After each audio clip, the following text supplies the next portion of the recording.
La cumbre tiene un temario que por supuesto empieza con la cuestión central, más preocupante, entendemos nosotros, que es la debilidad que está mostrando la recuperación de la economía mundial. Estamos a ya casi 6 años, de 2008, de la famosa crisis de Lehman Brothers,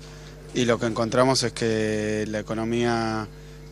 mundial no está reaccionando a las medidas que se han tomado, o probablemente sí esté reaccionando a la insuficiencia de medidas que se han tomado. Entonces, esa es una preocupación que se ha expresado también cuando estuvimos en Washington con los ministros de Economía, es parte del temario. Entendemos nosotros que es muy importante también la discusión que se da en torno a la causa de la crisis y, por otro lado, los remedios que de esa causa se derivan. En primer lugar, hay una discusión hace algún tiempo.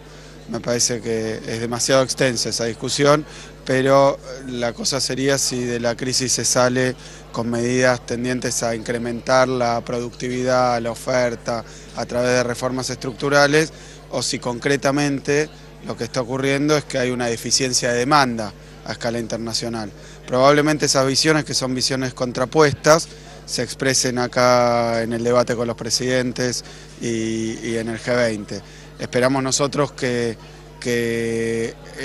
las medidas que desde nuestro punto de vista se retiraron prematuramente, como son los estímulos monetarios, no solo se reconsidere esa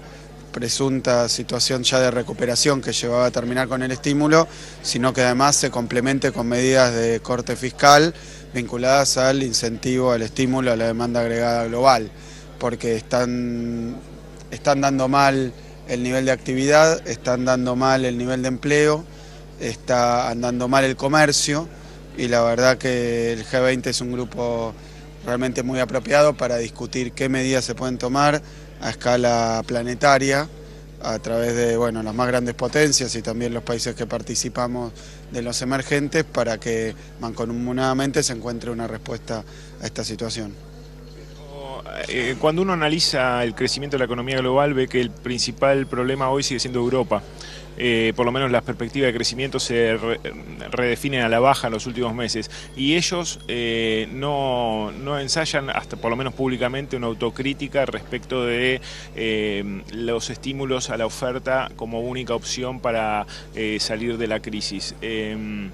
Entonces, ¿cuál puede ser la solución en ese contexto si esas políticas que no dan resultados siguen siendo reivindicadas? Sí, dos comentarios un poco ampliatorios. Primero, esta crisis ha tenido una evolución, como podríamos llamarla, migratoria, ¿no? Porque empieza en Estados Unidos, después se ubica claramente en Europa, sobre todo en los eslabones más débiles de la Unión Europea, pero evidentemente lo que hoy se está discutiendo no es solo que Estados Unidos, aunque es un país que ha mostrado algunos señales de recuperación, no ha sido todo lo vigorosa que se esperaba. De hecho, se ha revisado ya un par de veces las cifras para este año a la baja de la economía mundial y de la norteamericana también. Europa no se pone en marcha, pero además el grave peligro es que ahora sean las naciones emergentes las que sufran en este proceso, digamos, de movimiento de la crisis. ¿Por qué? Porque si se retiran las medidas de estímulo en los países centrales, puede haber el famoso vuelo hacia la calidad, el flight to quality, que quiere decir básicamente que haya una huida masiva de los capitales que fueron hacia los países emergentes y que generen muchísima inestabilidad desde el punto de vista monetario, cambiario y por supuesto de los capitales financieros. También lo que hay que tener en cuenta con respecto a eso, a la caracterización de que el problema es Europa, es que si bien obviamente China es un país que muestra tasas de crecimiento mucho más elevadas que el resto del mundo, la verdad es que este año probablemente tengamos en los últimos 15 años el peor año en el desempeño de China. Entonces, la verdad es que lo que caracteriza al mundo es esa situación más bien amesetada y de desaceleración, incluso a partir de una breve recuperación que ocurrió en 2010, desaceleración ahora muy notoria. Con respecto a lo que está ocurriendo como medidas contracíclicas, lo que encontramos no es solo una tendencia ofertista o la cuestión de la demanda, sino concretamente que como la cuestión aparece como un exceso de deuda sobre producto, se aplican a veces paquetes de medidas económicas que nosotros conocemos bien, que para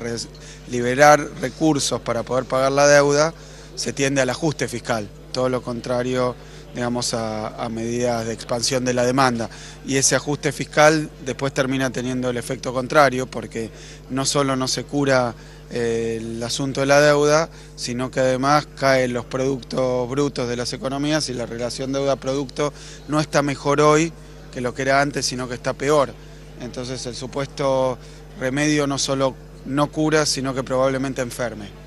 Las previas que tuvieron ustedes con grupos y con países emergentes que lo han tenido, la expectativa de cara a las reuniones que comienzan mañana es que el planteo con respecto al tema de proceso de reestructuración de deuda va a ser abarcativo, va a salir de distintos países, distintas voces.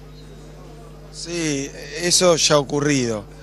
Primero porque muchos de los países del G20 son del G77 más China o son los que acompañaron a Argentina en Naciones Unidas,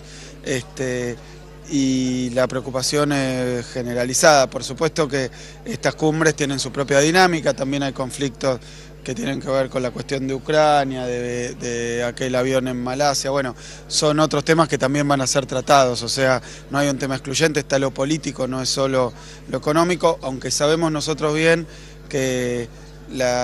todo el clima muy enrarecido que hay a escala internacional, también a través de conflictos bélicos, tiene por supuesto alguna raigambre en las cuestiones económicas, y países que están puestos en jaque